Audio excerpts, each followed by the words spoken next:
క్రీస్తునందు నా సాటి దేవుని కుటుంబ ప్రజలైన మీ అందరికీ, దిద్దుబాటే సిద్ధపాట అనే ఈ ఆలోచన సభలో చేరిన మీ అందరికీ ప్రభు పేరట సమాధానం, దైవ దీవెనలు కలుగునుగాక. ప్రభు రాకడ వరకు దేవుడు మిమ్మల్ని నడుపునుగాక.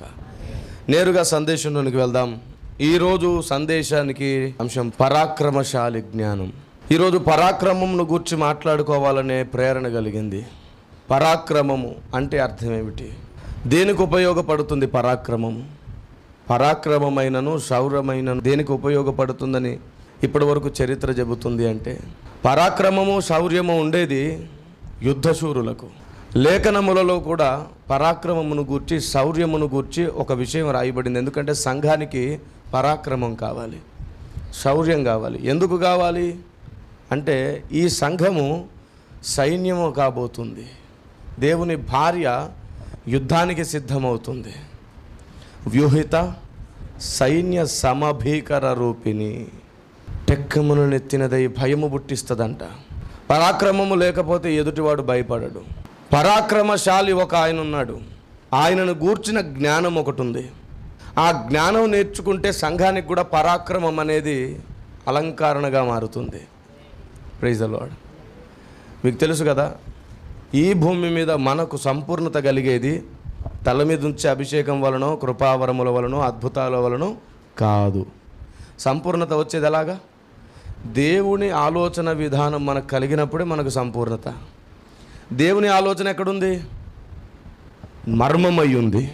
అందుకే ఏమని రాయబడింది ఎఫెసీ 1:8, దైవ చిత్తానుసారమైన మర్మమును బట్టి సంపూర్ణ జ్ఞాన వివేచన. మీకు ఈరోజు ఒక మాట చెప్తున్నాను.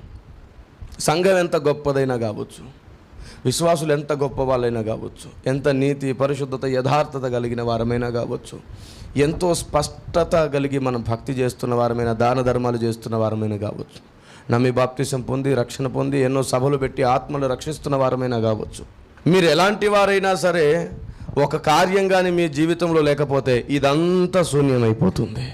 ఆ కార్యము కానీ జరగకపోతే నీ రక్షణ పోతుంది. క్రీస్తు రక్తము నీకు పని చెయ్యదు. దేవుని సంకల్పం నీ మీద నుంచి వెళ్ళిపోతుంది. క్రీస్తు నిన్ను విడిచి వెళ్ళిపోతాడు. చిట్ట చివరికి బుద్ధి లేని కనికగా సంఘం విడవబడుతుంది. చూడండి ఒకసారి కొలస్సీ పత్రిక 1వ అధ్యాయము 19-20 వచనాలలో ఆ కార్యమును గురించి ఇలా రాయబడింది. మనం సీక్వెన్స్గా చదువుకుందాం. చూడండి. ఆయన యందు సర్వసంపూర్ణత నివసింపవలననియు, ఆయన శిలువ రక్తము చేత సంధి చేసి ఆయన ద్వారా సమస్తమును, అవి భూలోకమందున్నవైనను పరలోకమందున్నవైనను వాటినన్నిటినీ ఆయన ద్వారా తనతో సమాధానపరుచుకొనవలననియు తండ్రి అభీష్టమాయెను. Praise the lord. గత కాలమందు దూరస్థులమైన మనల్ని సమాధానపరుచుకోవాలని తండ్రి అభిష్టపడ్డాడు. దానికి ఒక నియమాన్ని పెట్టాడు. దేవుడు ఏ కార్యం చేసినా కండిషన్స్ పెడతాడు ఖచ్చితంగా. మీకు తెలుసు, ద్వితీయోపదేశ కాండంలో విస్తారమైన ఆశీర్వాదాలన్నింటినీ ప్రకటించే చివరిలో అంటాడు, మీరిలాగూ చేసిన ఎడల ఇది మీకు కలుగును, లేదంటే కలగదు కదా. ఇప్పుడు ఈ రక్షణ, ఆయన రక్తం వలన మనకు కలిగే క్షమాపణ, సంధి ఇంకొకటి కలిగితేనే కలుగుతుందని ఆ కింద అన్నాడు. చూడండి 22 నుంచి చదువుకుందాం. తన సన్నిధిని పరిశుద్ధులుగాను నిర్దోషులుగాను నిరపరాధులుగాను నిలువబెట్టుటకు ఆయన మాంసయుక్తమైన దేహమందు మరణము వలన ఇప్పుడు మిమ్మును సమాధానపరచెను. 23వ వచనం ప్రతి క్రైస్తవుడు గ్రహించాలి, ప్రతి సంఘం గ్రహించాలి. చూడండి. పునాది మీద కట్టబడిన వారై స్థిరముగా ఉండి, మీరు విన్నట్టియు ఆకాశము క్రింద ఉన్న సమస్త సృష్టికి ప్రకటింపబడినట్టియు ఈ సువార్త వలన కలుగు నిరీక్షణ నుండి తొలగిపోక విశ్వాసమందు నిలిచి ఉండిన ఎడల ఇది మీకు కలుగును. ఎప్పుడు కలుగును? పునాది మీద నిలుచున్నప్పుడు, పునాదిని గూర్చిన విశ్వాసము కలిగి ఉన్నప్పుడు, అపోస్తులు ప్రవక్తలు వేసిన పునాదిని నమ్మినప్పుడు ఇది మీకు కలుగును. ఆ పైన చెప్పినది కలగాలంటే ఏం నమ్మాలి? మనం పునాదిని నమ్మాలి. ఈరోజు చాలా సంఘాలు ఉన్నాయి. మరి మీ కింద పునాదులు ఉన్నాయా? అపోస్తుల ప్రవక్తల పునాదిని మీరు నమ్ముతున్నారా? అపోస్తుల ప్రవక్తల బోధే మీరు నమ్ముతున్నారా? అపోస్తుల ప్రవక్తల పునాది అంటే ఏమిటి? పునాది మొత్తాన్ని మనం వెతుక్కోవడానికి ఇబ్బంది పడతామేమోనని దేవుడు కనికరించి ఇది చాలా ప్రాముఖ్యమైనది కాబట్టి ఒకచోట చేర్చి పెట్టాడు. ఏమండి, ఒక సీక్వెన్స్ ఇచ్చాడు మనకి, పునాది అంటే ఇది బాబు అని. దాని గూర్చిన సర్వసత్యం అంతా బైబుల్ అంతా వ్యాపించింది. హెబ్రీ పత్రిక 6వ అధ్యాయం 2వ వచనం మనకు ఎప్పుడూ తెలిసిన విషయమే, కానీ మరలా వినవలసిన వారి కోసమైనా ప్రస్తావించాల్సి వస్తుంది. చూడండి.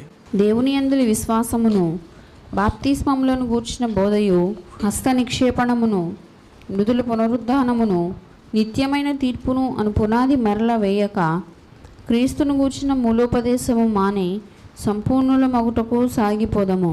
చాలామంది పునాదిని మరలా వేస్తున్నారు, కొత్త పునాదిని వేస్తున్నారు. పునాది అనేది సిద్ధాంతం, దాన్ని కొత్తగా వేయడానికి వీల్లేదు. దేని గురించినటువంటి పునాది అంట? మొదటిది విశ్వాసము. మనం దేన్ని నమ్ముతున్నాము, ఎవరిని నమ్ముతున్నాము? తండ్రి, కుమార, పరిశుద్ధాత్మ త్రియేక దేవునిలో మన నమ్మకం ఎలాంటిది? తండ్రిని ఎలా ట్రీట్ చేస్తాం, కుమారుని ఎలా ట్రీట్ చేస్తాం, పరిశుద్ధాత్మని ఎలా ట్రీట్ చేస్తాం? మన విశ్వాసం దేన్ని ఆధారం చేసుకుని ఉంది? క్రీస్తు శిలువ యజ్ఞమున కాదా, ఆయన రక్తమున కాదా? ఇలా వరుసపెట్టి విశ్వాసము దేంట్లో ఉండాలో ప్రతి దానిలో విశ్వాసం ఉండేటట్లు సంఘం చూసుకోవాలి. రెండవది ఏమిటి? బాప్తిస్మములను గూర్చిన, తర్వాత హస్త నిక్షేపణ. అవును, బాప్తిస్మములను గూర్చిన బోధ విషయంలో ఈరోజు సంఘం సరిగా అపోస్తుల ప్రవక్తలు వేసిన పునాది మీదే ఉందా? కొందరు జెండా కింద ప్రమాణం అని పరిశుద్ధాత్మ అగ్ని బాప్తిసం కోసం ఎదురు చూస్తున్నాం అంటున్నారు. కొందరేమో చిలకరిమ్మన్నారు, కొందరు నామం అంటున్నారు. ఈ మధ్య కొందరు బయలుదేరారు, అసలు బాప్తిసమే అక్కర్లేదంట మహానుభావులకి. ఏమండి, ఇలాంటి వ్యర్థ ప్రలేపాలు, వ్యర్థ ప్రస్తావనలు చేస్తున్నప్పుడు సంఘంలో పునాది ఎలా ఉంటుంది? బైబిల్ ప్రకారంగా బాప్తిస్మం అనే పునాది విషయంలో మాట్లాడుకోవాలంటే ఒక రకము కాదు. ఏమండి, బాప్తిస్మములను గూర్చిన పోత, ఒకే బాప్తిస్మను గురించి మాట్లాడుకోవడానికి లేదు, చాలా రకాల బాప్తిస్మాలు. అందుకని చెప్పి వీళ్ళు ఏం చేశారంటే చిలకరింపు, నామము, జెండా కింద ఇవన్నీ రకాలే కదండి. ఇదిగోండి ఇక్కడ బహువచనం ఉంది, మేము కూడా బహువచనంలోనే ఉన్నాం. కాదు, ఒకే రకమైన బాప్తిస్మం ఉన్నది, అది నీటిలో ముంచడం వలన కలుగు బాప్తిస్మం. మరి బాప్తిస్మములను గూర్చిన బోధ అనే బహువచన పదం ఎందుకు వాడబడిందంటే, ఒకడు నీటి మూలముగా బాప్తిస్మం పొందాలి, ఆత్మ మూలంగా కూడా బాప్తిస్మము పొందాలి. అగ్ని వలన కూడా మనం బాప్తిస్మము పొందవలసి ఉన్నది. దీని గురించి ఆల్రెడీ 8 సందేశాలు చేయడం జరిగింది. ఆ చేసిన సందేశాలు మీరు వింటే ఆ విషయాలు అర్థమవుతాయి. ఈ అరగంట సమయంలో వివరించడం సాధ్యపడదు. కొందరు అనుకుంటుంటారు, కిరణ్ పాల్ గారు ఏంటండి ఒక టాపిక్ రేస్ చేసి అక్కడున్న మెసేజ్ వినండి, ఇక్కడున్న మెసేజ్ వినండి అంటుంటారు, పూర్తిగా చెప్పొచ్చు కదా అంటుంటారు. నేను అంటాను, ఒక అడ్రస్ చేస్తున్నాము అంటే ఖచ్చితంగా ఆసక్తి ఉంటే అక్కడి నుంచి వాటిని తెచ్చుకొని వినాలి. దేవుడు కూడా అంతా ఒకటే చోట పెట్టలేదు. ఒక సందేశం, ఒక టాపిక్ లేవనెత్తి దానికి సంబంధించిన సత్యములను ఇంకో చోట, యెహోవాకు ఇంకొంచెం ఇచ్చట, అది దొరికే వరకు వెతుక్కోవాలి. సమయ భావాన్ని బట్టి కొన్ని విషయాలు ఎక్కువగా బోధించడం సాధ్యపడని సమయాన దానిని గూర్చి ఆల్రెడీ చెప్పబడింది ఉంది కాబట్టి మరలా చెప్పే అవసరత లేకుండా దాన్ని తీసుకోండి అని చెప్పి మిగతా విషయాల్లో సాగిపోతున్నాం మనం. అందుకే ఆసక్తి గలవాడు మాత్రమే ఎత్తబడతాడు, శ్రద్ధ గలవాడు మాత్రమే సత్యం సంపాదించుకుంటాడు. బైబిల్ చెప్తుంది, శ్రద్ధ గలవాడు ఐశ్వర్యవంతుడగును. సత్యము పట్ల నీకు శ్రద్ధ ఉంటే మహిమ ఐశ్వర్యము నీకు తప్పక అధికంగా దొరుకుతుంది. ఈ లోక ఐశ్వర్యం విషయంలోనే కాదు, అవును, ఈ లోకంలో కూడా శ్రద్ధ గలవాడే ధనికుడు అవుతున్నాడు. శ్రద్ధ గలవాడు ఆహర్నిశలు ప్రయత్నిస్తాడు, ఎదుగుతాడు. తన కష్టం ఎప్పుడు వృధా కాదు. అలాగే ఆత్మీయ జీవితంలో కూడా శ్రద్ధ కలిగిన వాడే మహిమైశ్వర్యాన్ని పొందుతాడు. Praise the lord.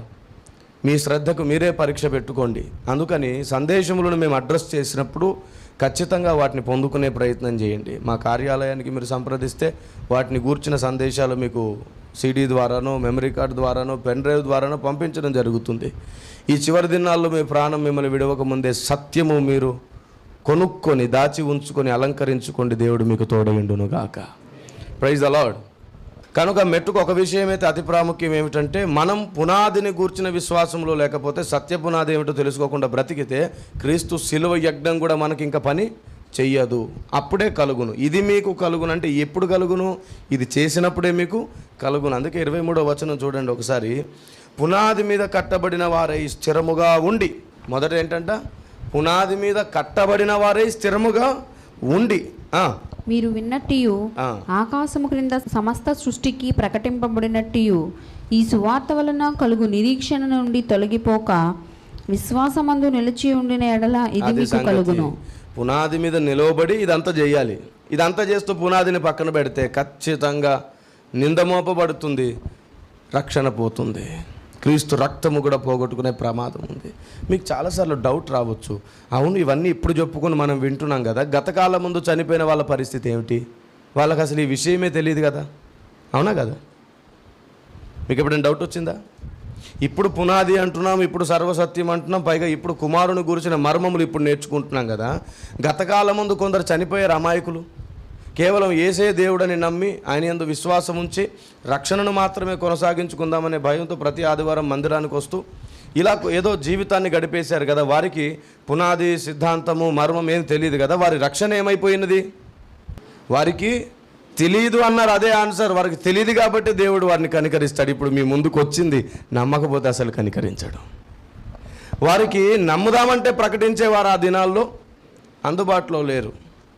ఇది ఏ సూత్రం అంటే, సువార్తను ఒకవేళ తెలుసుకోకుండా చనిపోయిన వానికి పాతాళ లోకంలో సువార్త ప్రకటింపబడుతుంది అన్నట్లుగా అసలు సత్యం తెలుసుకుందామనే మనసున్నా సరే సత్యం వారి దాకా రానప్పుడే వారు చనిపోతే తప్పక దేవుడు వారు కలిగి ఉన్న విశ్వాసమును బట్టి వారిని కనికరిస్తాడు.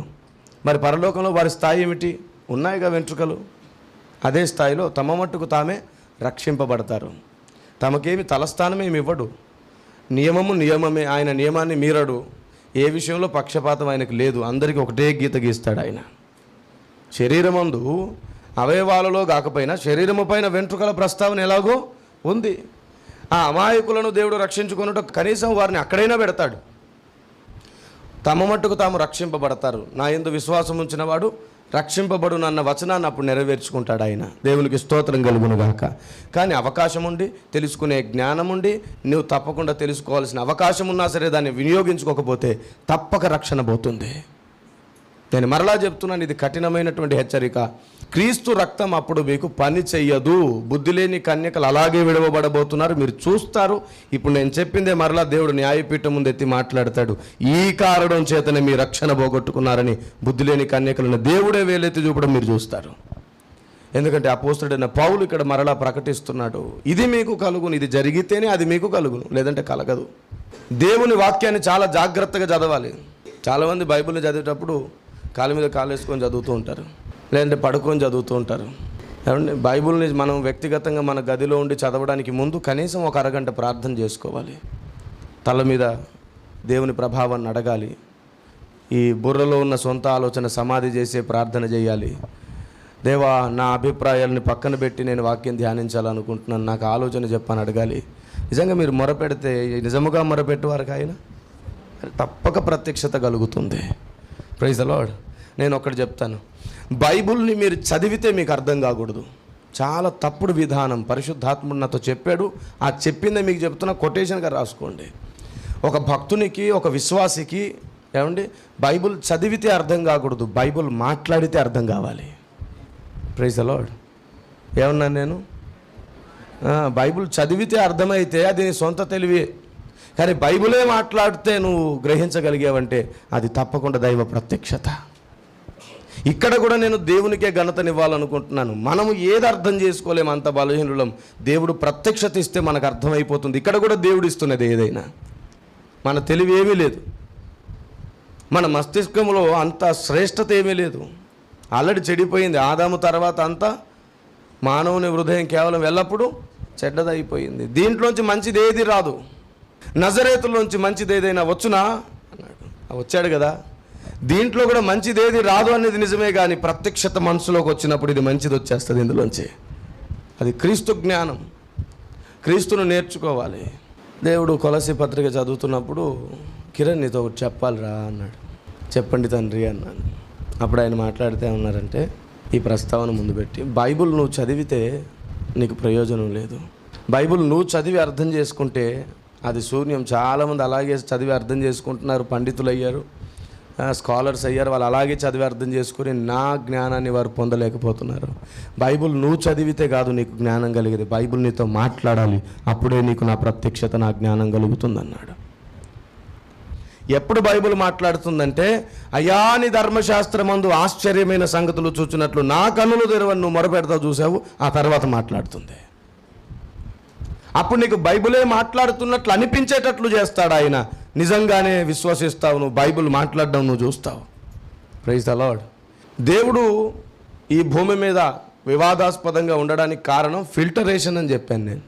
అది ఎప్పుడు మర్చిపోకండి. మహాభక్తుడైనటువంటి కోరాహు ఒక కాలఘట్టానికి వచ్చేసరికి ఫిల్టర్ అయిపోయాడు.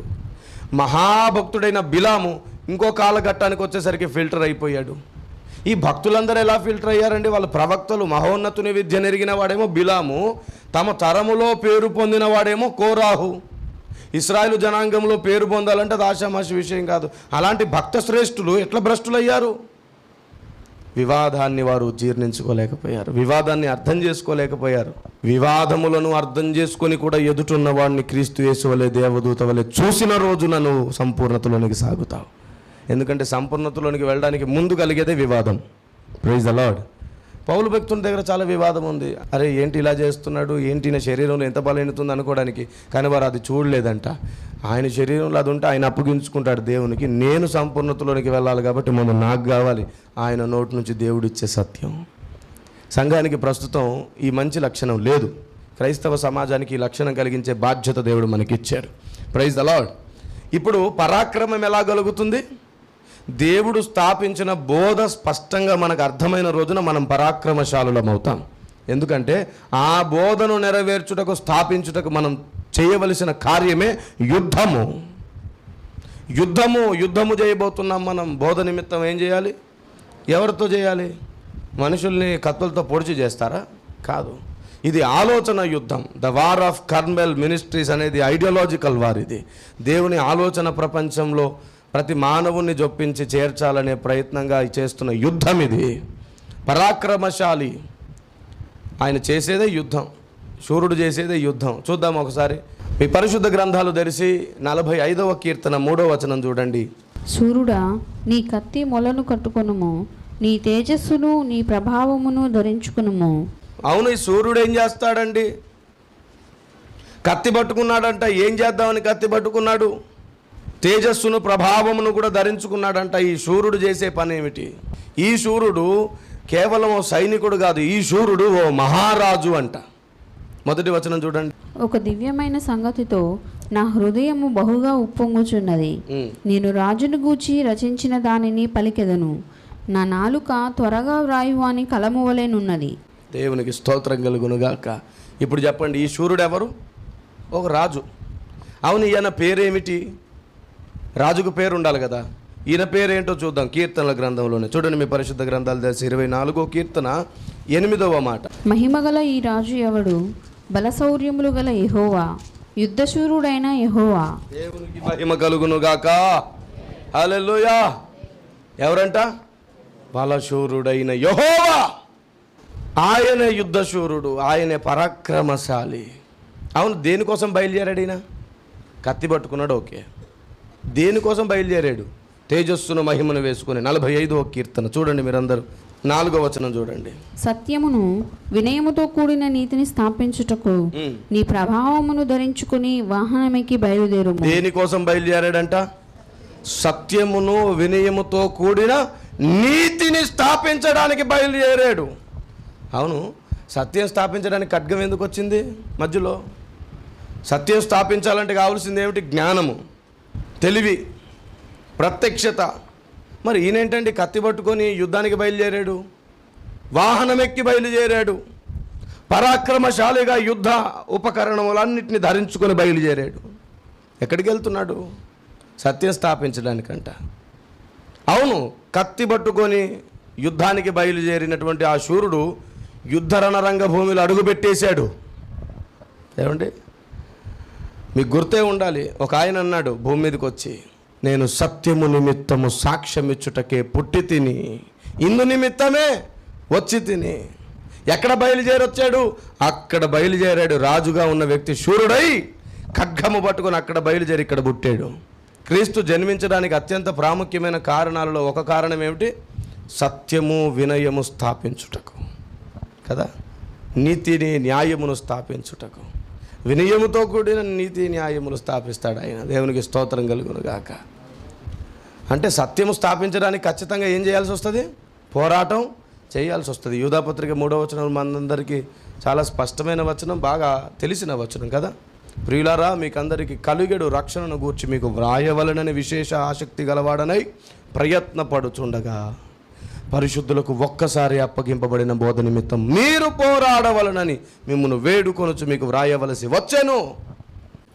బోధ నిమిత్తం పోరాటం చేయాలి ఖడ్గం పట్టుకొని. అవును, ఎవరితో ఈ ఖడ్గ యుద్ధం చేయాలి? గాలిలో చేస్తే సరిపోతుందా? గాలిలో చేస్తే దాన్ని ఏమంటారు? యుద్ధం అన్నారు. ఏమంటారు? ప్రాక్టీస్ అంటారు. కానీ యుద్ధం అని దేన్ని అంటారంటే ఎదుట శత్రువుని చూసి శత్రువు మీద గురి కలిగి చేస్తున్నప్పుడు దాని పేరేమిటి? యుద్ధం. ఆయన ఖడ్గము బయలుదేరింది. ఎందుకంటే సత్యమును అడ్డగించడానికి, సత్యము దేవుని ప్రజలలోనికి వెళ్లకుండా చేయడానికి శత్రు సైన్యం ఒకటి నిలబడింది విశ్వమంతా. దానితో యుద్ధం చేస్తూ ఇంకో వైపు వినయముతో కూడిన నీతిని స్థాపిస్తూ దేవుని ప్రజల్ని తన సైన్యముగా మార్చుకోవడానికి మన సైన్యాధిపతి బయలుదేరాడు. దేవునికి స్తోత్రం కలుగును గాక. మనందరి సైన్యాధిపతి నజరేయుడైన యేసు ఈ భూమి మీదకి వచ్చాడు. అదేంటి యుద్ధ శూరుడైన యెహోవా అంటే మీరు యేసు అంటారు ఏంటండి కిరణ్ పాల్ గారు? యెహోవా అనే పేరు కూడా క్రీస్తుకే ఉంది. ఇది తెలుసుకోవాలంటే అదృశ్య దేవుడనే పుస్తకంతో పాటు దీని మీద నేను చేసిన సందేశాలు కొన్ని మీరు వినాలి. ఆసక్తిగా ఉన్న వాళ్ళందరూ మా కార్యాలయానికి సంప్రదించి వాటన్నిటిని సంపాదించుకోండి. Praise the lord. యెహోవా అనే పేరు క్రీస్తుకు వర్తిస్తుంది, క్రీస్తుకు ఉంది. మోషేతో కూడా అన్నాడు కదా, నేను నీ ముందు ఒక దూతను పంపుతున్నాను, నా నామము ఆయనకున్నది. కాబట్టి పాత నిబంధన కాలంలో క్రీస్తు యెహోవాగా పిలువబడ్డాడు. ఎందుకంటే సమీపించడానికి తేజస్సులోని తండ్రి బయటికి వస్తే ఎవరు బ్రతకలేరు కాబట్టి ఆయన ప్రతినిధిగా తండ్రికి దూతలకు మధ్యవర్తి, తండ్రికి మనుషులకు మధ్యవర్తిగా ఆయనే ఉన్నాడు. ఆయన పేరు నజరేయుడైన యేసు. Praise the lord. ఆమేన్. సరే, మరి క్రీస్తుగా పరిచయం అయితే ఇంకా ఘనత దొరికేది కదా. మరి యెహోవాగా ఎందుకు ప్రత్యక్షమయ్యాడు? అదే చెప్తున్నాను, చాలా ఉన్నతమైన మర్మం అది. ఇంకా ఇవన్నీ తెలుసుకోవాలి మనం. సత్యము భూమి మీద స్థాపించడానికి మనం అందరం ప్రయత్నించవచ్చు, కానీ శత్రు సైన్యం ముందుంది. అదేం చేస్తుందో తెలుసా? సత్యము స్థాపించడానికి నువ్వు బయలుదేరావా, నిన్ను నేను ఎలా ఊరుకొనిస్తాను అని చెప్పి నువ్వు సత్యం స్థాపించడానికి అడ్డుగా ఉండడానికి ఏమేమి చేయాలో అన్నీ చేస్తాడు వాడు. మనం పోరాడున్నది మనుషులతో కాదు, ప్రస్తుత అంధకార దురాత్మ సమూహాలతో. ఎందుకు పోరాడాలి? సత్యము స్థాపించుకోవాలి. వీడేం చేస్తాడో తెలుసా? మనల్ని ఆర్థికంగా దెబ్బతీస్తాడు, ఆరోగ్యంగా దెబ్బతీస్తాడు, మానసికంగా దెబ్బతీస్తాడు. ఏమంటే సత్యం స్థాపించే వ్యక్తి నెమ్మదిగా ఉండనివ్వడు. వాడు కుటుంబ పరంగా దెబ్బతీస్తాడు, సామాజికంగా అవమానం కలిగించాలని చూస్తాడు, నమ్మకస్తులుగా ఉన్న వాళ్ళు నమ్మక ద్రోహం చేసేటట్టు చేస్తాడు. ఎలీషాకు గెహాజీ ఎంత నమ్మకస్తుడు, చాలా నమ్మకస్తుడు, ద్రోహం జరిగిపోయింది. సాతాను చేస్తాడు అలాగా. దేనికోసం చేస్తున్నాడు ఇదంతా? సత్యస్థాపన జరగకూడదు, వినయముతో కూడిన నీతి స్థాపించబడకూడదు. ఒకవేళ అది జరిగితే సంఘమంతా సైన్యం అయిపోతే వాడు ఓడిపోతాడు. ఒక్క యుద్ధశూరునితో వాడు గెలవలేకపోతున్నాడు. సంఘమంతా యుద్ధశూరుడై పరాక్రమశాలులైపోతే ఇంకా వాడి అడ్రస్ ఏముండదు. దేవునికి స్తోత్రం. అప్పుడు వాడి కేర్ ఆఫ్ అడ్రస్ పాతాళ లోకములో శాశ్వత కాలములో వాడు బంధింపబడాలి. నరకంలో వాడు శాశ్వత కాలం బంధింపబడాలి. నువ్వు పరాక్రమశాలివి కావాలంటే దేవుడు స్థాపించిన జ్ఞానం నీ మనసులోనికి రావాలి, దేవుని ఆలోచన విధానం నీ మనసులోనికి రావాలి. అసలు దేవుని ఎజెండా ఏంటో నీకు తెలియకుండా నువ్వు యుద్ధం చేసిన ప్రయోజనం లేదు. స్థాపించాలి, సత్యమును మనం స్థాపించాలి. అదే మన యుద్ధం, అదే మన ఎజెండా. దేవుడు భూమి మీద ప్రకటించాలనుకున్నటువంటి సత్యం తెలియజేయాలి. ఇటు పునాదులు ప్రకటించాలి, మరోవైపు వాక్య మర్మము ప్రకటించాలి. రెండు పనులు జరగాలి. సంఘాలకు పునాదులు తెలియజేయాలంటే అందరూ ఒక విశ్వాసంలోనికి రావాలి. రెండవది, కుమారుని గూర్చిన జ్ఞానం మర్మమై ఉంది, ఆ మర్మము కూడా అందరికీ ఒకే విధముగా నమ్మేటట్లు ప్రకటించాలి. ఇలా జరిగించినప్పుడు మనం పరాక్రమశాలులమవుతాం. మన ముందున్నటువంటి యుద్ధాన్ని మనం గెలుస్తాం. సాతాను మన మీద దాడి చేస్తుంటే ములుగుతూ ముక్కుతూ అయ్యో ప్రభువా ఈ శోధన తొలగించి, బాధ తొలగించని ఏడ్చే సంఘాలు ఈరోజు ఉండగా ఎలా గెలుస్తారండి? శోధనలు సమస్యలు వచ్చినప్పుడు ముక్కుతూ మూలుగుతూ ఏడుస్తూ ప్రభువా ఈ సమస్య తొలగించని పెరిగి ప్రార్థనలు చేసేవాళ్ళు కాదు. దేవునికి కావాల్సింది ఏ ఆలోచనతో, ఏ పాఠం నేర్చుకోవడానికి ఈ శోధన అనుమతించావో అదే నేను నేర్చుకుంటూ దీన్ని ఎదిరించి పోరాడే శక్తి నాకు ఇవ్వు ప్రభువా అనే నిజమైన విశ్వాసులు కావాలి. దేవునికి నిజమైన సైనికునికి ఉండవలసింది ప్రాణాలు పోతాయనో భయం కాదు, రాజు ఓడిపోకుండా నేను చేయాల్సిన పని నేను చేయాలనే తపన ఉండాలి సైనికునికి. అతడే నిజమైన సైనికుడు, నిజమైన వీరుడు, నిజమైన పరాక్రమశాలి. ఆయన పరాక్రమమును మనకు ధరింపజేయబోతున్నాడు. ఆయన యుద్ధం చేయాల్సిన బాధ్యత ఇప్పుడు మన మీద ఉంది. ఆయన వెళ్ళిపోయాడు కదా. ఆయన వచ్చాడు, సత్యమును ప్రకటించాడు, మనందరికీ బాధ్యత ఇచ్చాడు, సత్యము స్థాపించడానికి మన ముందు ప్రవక్తలను అపోస్తలను పెట్టాడు. ఇప్పుడు ఆయన వెళ్ళిపోయి అన్నాడు, ఈ పోరాటం మీరు చేయుడి. ఈ పోరాటం ఎవరు చేయాలంట? మీరు చేయండి. ఎప్పుడైతే మీరు ఈ పోరాటం చేసి ముగించి వస్తారో అప్పుడు మీరు కూడా నా పట్టపురాణి అయ్యే అవకాశం ఉంది. ఈ యుద్ధ రణరంగ భూమిలో గెలిచిన వాడే రాజు అవుతాడు, గెలిచిన స్త్రీయే రాణి అవుతుంది. నువ్వు వాణ్ణి గెలిచి రావాలి. విశ్వమంతా నిన్ను తప్పకుండా సన్మానిస్తుంది. ఎందుకంటే విశ్వంలో ఎవరు వాడిని గెలవలేరు. కేవలం భూమి మీద ఉన్న సంఘ కన్యక మాత్రమే వాడిని గెలవబోతుంది. భూమి మీద నరుని కాలం యుద్ధకాలం. సత్యస్థాపన కోసం మనసనే నడుమును కట్టుకోండి. మన ప్రభు రెండోసారి, మన సైన్యాధిపతి రెండోసారి వస్తున్నాడు. వచ్చే సమయానికి మనం వీడిని గెలవాలి. గెలవాలంటే సత్యం స్థాపించాలంటే ముందు సత్యం నీకు తెలియాలి. సత్యమును గురించిన అనుభవం నీకు ఉండాలి. గుర్తుంచుకోండి, ఒక వ్యక్తి సత్యం ప్రకటించడానికి, సత్యం గ్రహించడానికి కొన్ని సంవత్సరాల కాలం పడుతుంది. అందుకే దేవుడు గర్భంలో ఉండగానే ఎన్నుకొని దేవుని ఐడియాలజీని, దేవుని ఆలోచన విధానాన్ని ఆ వ్యక్తిలో జొప్పించి చిన్నతనం నుంచి తను ప్రకటించే రోజు వరకు అన్ని రకాలుగా నలగొట్టి సత్యమును గురించిన అనుభవంతో అతన్ని వాడుకుంటాడు. అప్పుడు చెప్పున్నదే సత్యం అవుతుంది. అయితే మీరు విను చెప్పున్నది కూడా సత్యమే అవుతుంది. నేను మీకు చాలాసార్లు చెప్పాను, నేను ఎదుర్కొన్నవన్నీ మీరు ఎదుర్కోక్కర్లేదు, అంత టైం లేదు. ఇప్పుడు దేవుడు పంపిన దాన్ని మీరు మోస్తే చాలు, మీరు సత్య పరిచర్య చేసినట్లే. దేవునికి స్తోత్రం కలుగును గాక. తెలియట్లా, దేవుని సత్యవాక్యము ప్రకటించడం అంటే ఆషామాషి విషయం కాదు. చాలా కఠినమైన తీర్పు ఉంటుంది దీని విషయంలో. రేపు న్యాయపీఠం ముందు జాలి కనికరం ఉండదు దేవునికి. సత్యము ప్రకటించడం అంటే సొంత ట్రైనింగ్ అనుకున్నారా? కాదు, అనుభవముతో రావాలి, అనుభవంతో కలగాలి. అది వయసుతో వచ్చే అనుభవం కాదు. ఏమండి మీరు చెప్పండి, యెహోషువకు వయసుతో వచ్చిన అనుభవమా? ఎలీషాకు వయసుతో వచ్చిన అనుభవమా? వినయముతో శిష్యత్వం జరిగించుట వలన వారి తల మీద ఉన్న అభిషేకం వీరి మీదకి వచ్చినప్పుడు వీరు దాన్ని చేయగలిగారే కానీ వీరిగా దాన్ని చేయలేరు. సొంత తెలివితో పరిచర్య చేయడం అసాధ్యం. సొంత తెలివితో చేసే పరిచర్య ఆగిపోతుంది. దేవుని వాక్యమునే పునాదిగా వేసుకునే పరిచర్య ఆగదు. వాక్యము వేగంగా పరిగెడుతుంది, పరిచర్య కూడా ఇక మీదట పరిగెడుతుంది. Praise the lord. రండి అందరం కలిసి దేవుని వేడుకుందాం. సర్వశక్తిమంతుడైన మా ప్రభువా, మీరు మాట్లాడి మమ్మల్ని బలపరిచి స్థిరపరుచుకున్నందుకు వందనాలు. మేము ఏపాటి వారము తండ్రి, ఎంత బలహీనులమో కానీ అత్యంత ఉన్నతమైన పనిని మీరు మాకు అప్పగించారు. మేము పరాక్రమశాలులం అవ్వాలనేది నీ ఆలోచన. మా పరాక్రమశాలి, మా సైన్యాధిపతి నీకు వందనాలు. నీవు రాజువై బయలుదేరావు అయ్యా. ఈ భూమి మీదకి రిక్తుడవై వచ్చి ఆ మహా ఉన్నతమైన పనిని మాకు అప్పగించి ఆ రాజరికపు శౌర్యాన్ని మాకు ధరింపజేసి విశ్వమంతా భయపడి విశ్వమంతా గౌరవించేటట్లు మీరు మమ్మల్ని సైన్యముగా మార్చి నీ భార్యగా అయ్యా నీ సౌందర్యపు రాణిగా మమ్మల్ని చేసుకున్నారు. ఈ సౌందర్యము నీ ప్రణాళికే, ఈ సౌందర్యము నీ జ్ఞానమే. దేవానికి మహిమ కలుగును గాక. మమ్మల్ని మేము నీ చేతికి నీ అధికారానికి అప్పగించుకుంటూ యేసు పేరట ప్రార్థన చేస్తున్నాను తండ్రి. Amen. May God bless you. దేవుడు మీకు తోడైండును గాక. సర్వ సత్యమేవ జయతే. ఆమెన్. ఆమెన్. అందరికీ వందనాలు.